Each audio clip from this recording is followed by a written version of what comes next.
So then we are back with more understandings on the time of the Second Tabernacle services, a refined in the Aramaic English translation of the word. This translation comes from the original manuscripts of the prophets of the Israelic lineage. So then we can understand the time of the end. As per Yeshayahu the prophet, we find a layer of understanding related with the spring feast, autumn feast, and also the returning of the cities of the Messiah laid waste for many centuries. We find a precise understanding of the first section of the 61st chapter, related then with the completion of the spring feast, found in Leviticus the 23rd chapter, and also a section where the Messiah did not read while he was engaged in explaining the holy instructions, related with the autumn feast, and also the returning of the cities of the Messiah laid waste for many centuries, started then in 2010. Thus far, we are expecting then, obviously, the first holy city on the land of Cush, precisely as the prophet Yeshayahu has said. Chapter 1:8 then reveals precisely the location where then the first holy city must be at, on the land of Cush. So then, when the prophet states, "Woe to the land beyond the rivers of Ethiopia," then we understand relation then with the Congo. Why do we understand as Congo? It's because obviously it is the most richest place in Africa, where then technology depends upon this place. So then, when we read beyond the rivers of Ethiopia, then we understand Daniel the 11th chapter. So then, let's try to understand what goes on with Daniel the 11th chapter, because at this time the only relation we have as far as serious people doing trade then with the advent of the fiasco of the G20 then was in the Soviet Union from the 5th through the 7th. It was absolutely pitiful. It was then objectives they were not completed as per then the site. They were engaged in describing a war situation in Syria where they shouldn't have taken the time and talk regarding it, because the whole section of the G20 was for the purposes of finding jobs, promoting jobs, transparency, and then government expenses then under the control. Thus far, what we perceived in watching the G20 for those couple of days plus, we then find ourselves understanding why governments, they can't by any means understand the holy instructions, because every time people are then outside of trade, they always make themselves lazy. So then, with this in mind, we have then the instructions pointing us then, and then the pointing factor are then the merchants of the earth. As the Messiah then spoke, he spoke then in Galah and also in other instructions of the holy instructions, then areas of the leadership and the authority of the merchants of this earth. Chapter 11 of Daniel then shows us a very interesting section of it, and unfortunately the Greco-Roman people translators were ignorant, and they made a huge mistake related with the 11th chapter of Daniel. So let's try to untwist the junky translation they provided us with. So then, as far as the initiation of the 11th chapter of Daniel, we find then prophet Daniel and then the tradesperson Daniel. During the time of the rulership of Darius the Mede, we find then a fort is where then trade and the proper spiritual understanding is then combined, but not mixed, thus making a fort. Let's try to understand then what goes on. As we read then, Daniel is given via a dream an understanding. Why was then a dream? Because he was not in a holy city. Every time the Hebrew people, they are outside of the perimeter of the holy cities, always are given dreams. Never visions, but dreams. While they are having those dreams, those are then given a sort of a video, but we can't use vision. Vision is only used in the holy cities. So then, we find then Daniel receiving then this understanding. Then it states those kingdoms. What are these first and second and third kingdoms? These are very simple. Prior of going through the 11th chapter, let's try to understand then the 10th chapter, where then Daniel, he was then involved with fasting. He felt in spirit where then he was going to be given a section of the restoration period. This restoration period is found then obviously on Yeshayahu 1:8. Then when we read Daniel 10, we are then experiencing what then the Creator has spoken regarding China. The 10th chapter is a focused understanding of China. How do we then understand this factor? Because it is a preparation for the time of the restoration period. The restoration period related with the Gentile level is only interpreted because of our understanding of tabernacling. However, Daniel, as a tradesperson, he had taken his time and then understand what kingdom would lead the time of the end, tradeship-wise. So then when we read the 10th chapter, Daniel then, he was fasting for more than 20 days, and he was then having a fight with the king of Persia in the spirit. In the spirit makes then Persia at the time plus the fourth, then we understand trade and the spiritual clean, very clean and clear from Daniel, that made a fort. However, this fort did not come from the king of Persia. If Daniel would speak of a fort to the king of Persia, he wouldn't have understood it. Fort, when Daniel wrote, was the proper location of trade and Daniel's understanding of the time of the end based from an understanding of tabernacling. So then, we find ourselves then reading, then when it comes to the 21st verse of the 10th chapter, the country there is then China. It's not the Greco country, it's China. Because the 10th chapter is a prelude of prior of the 11th chapter, obviously, showing then China as then the kingdom that would come, and this kingdom, very rich, would then lead the tradeship prior of the stick of authority of the Ishmaelites. So then, let's try to understand the way these plays. Because there are a lot of people, they don't take the time to study the holy instructions. Some people, unfortunately, are very religious, but they don't have enough knowledge of the holy instructions. However, with the advent of the computer, they can place themselves in areas where they have to force themselves to understand the holy instructions. They have this preconceived idea that then some sort of a Holy Spirit is going to take a hold of their minds and then teaching them step by step. No. Shaliach Shaul was very specific. A person has to take the time and they have to force their minds to understand the holy instructions. It does not come in a natural way.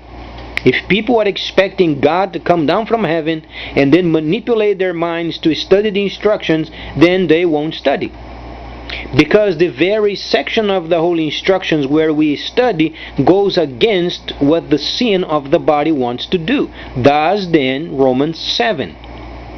Shaliach Shaul then mentioned, renew your mind with the instructions.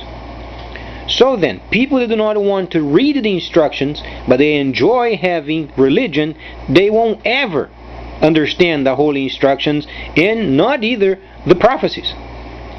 And the worst of it, then, those who do understand, then those people who are religious, they make a mockery out of it. because they don't understand. However, they have then the chance of read what Shaliach Shaul has said, and then obviously read the Holy Instructions. But from the Tzayelic lineage, never by the Greco-Roman translation, because they made many mistakes. They did not understand what it meant, those Megillas, and they began to screw them up. So then, let's understand then the initiation of the 11th chapter. As then Daniel finishes the 10th chapter, then he receives understanding of China, or the Eastern Kingdom. So then the 21st verse of the 10th chapter, we have to understand, is the Eastern Kingdom. Then the spiritual understanding of these, because at the time we are only reading and understanding trade. Daniel was a tradesperson.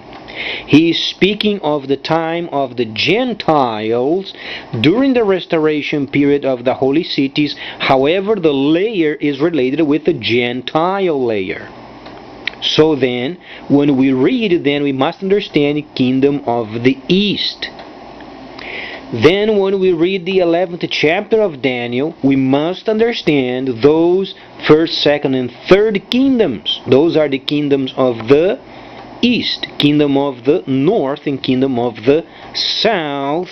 And then these would have a leadership of trades, perspective, and characteristics from the fourth kingdom. So when we read Daniel the 2nd chapter, what was then the fourth kingdom? Was then Rome. So these kingdoms, the style of trade in this world, is from then the fourth kingdom, but then it is tailor-made for the time of the restoration period only. So then, on the 3rd verse of the 11th chapter, it's not the Greco country. It is the kingdom of China, or kingdom of the East. This then clears away the entire understanding of the rest of it, where then we find later more sections where then we have to study the Hebrew words based from the 5 senses, never from abstract. Certain areas, for instance, of flow, meaning nations, we have to understand what those mean. Otherwise, we don't make any sense out of it. But because of the existing situation, for instance, of Congo, there are many nations involved in Congo, the richest place in this planet as far as minerals are concerned. Then we find understanding of the 11th chapter mostly related with the Congo, because beyond the rivers of Ethiopia of the chapter 1:8 of Yeshayahu, then we have to layer the 11th chapter of Daniel with Yeshayahu 1:8 when it pertains to Congo. So then, we are precisely then at the 5th verse of the 11th chapter. These then give us a very strong understanding of what goes on then during the time of the restoration period and prior of the autumn feast. Then, the next day then is the first day from the regular calendar. But then comes the first day of the Yom Teruah.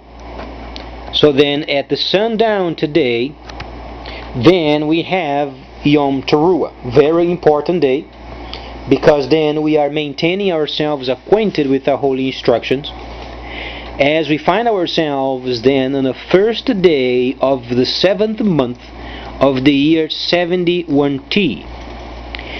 Then at the 22nd of this month of the regular calendar, or then the mid-month of Tishri, we then celebrate the birth of the Messiah. Then is the first day of the Feast of Tabernacles. That's where the Messiah was born.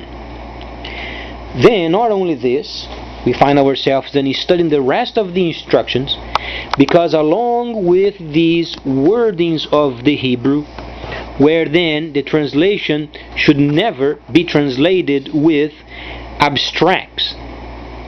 The Greco and the Romans, they were ignorant. They did not understand. The Creator uses His holy instructions and the way they write and understand based from the five senses, never abstract. So those abstract words used, they must be converted then to the five senses of some sort. They have to have those five senses available, so then those understandings can be then converted them over. These then would give us a much clearer understanding of this time of the end. But then let's understand the importance of no longer trusting governments. The G20 unfortunately was a fiasco. The objectives were very clear.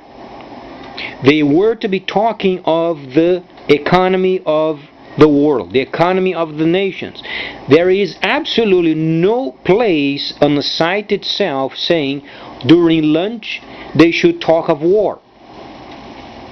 The objective of the G20 was specific, speaking of the time of the economy. Unfortunately, the President of the United States again has hijacked the G20, has sabotaged it for his own salesperson. He came as a salesman to the G20, tried then to get rid of arms. This was his objective. Because the United States does not have a specific, clear objective on how then to revitalize their industry, then comes the salesperson over there trying to get rid of arms. This was the objective of Obama. He did not want any interest regarding then if there were children, if there were boys, girls dying with sarin or any kind of weapons related with the chemical nature. He was not interested in their lives. What he wants is arms sold. And he hijacked the G20. He has made a novel out of it.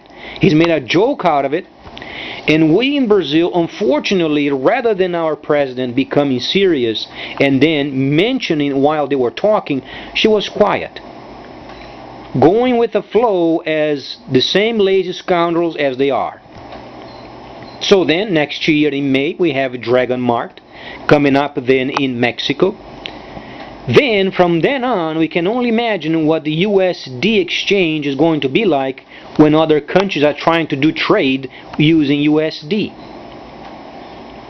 Yucatan News has then stated very plainly, up to 5 times cheaper buying in Mexico than United States. Can you imagine what's going to be like the economy next year of the United States? And the only way they can provide a substitute for the lost trade is by increasing the value of the USD. And Brazil is absolutely, unfortunately, overtaken by this junk of USD and ignorantly not working towards a direct trade with China because of the ignorance of this government. And rather than the president going over there and making a deal with China, no, she returned to Brazil absolutely ignorant, even more ignorant prior of leaving Brazil, prior of the G20 event. So then, the economy of Brazil is not doing very nicely. The politicians are ignorant. They don't understand what it means of speaking the English language, being more acquainted with the world's market, and being 100% dependent upon the USD. While they are having their nice salaries, it's fine. But those who are then understanding, they can't do much other than protests. Because next year, after May, the USD will be raising its prices. It's obvious. Any person with a half a brain can understand it. Because the value of USD will drop as a result of Mexico because of the Dragon Mart. So they have to raise the price of the USD so they can compensate for it. So then, we find ourselves in Brazil absolutely in a path of destruction, speaking of our economy, because of the ignorance of the politicians of this country. They don't understand the importance of diversify. This time of G20 was the perfect time for the president of this country, of Brazil, having then a conversation with the Chinese president, Mr. Xi, and having Dragon Mart in Brazil, and absolutely nothing was done. So let's wait until next year, then, when the USD rises and the economy goes to heck. Then let's evaluate the stupidity of this government. So please stay tuned. Much more coming up.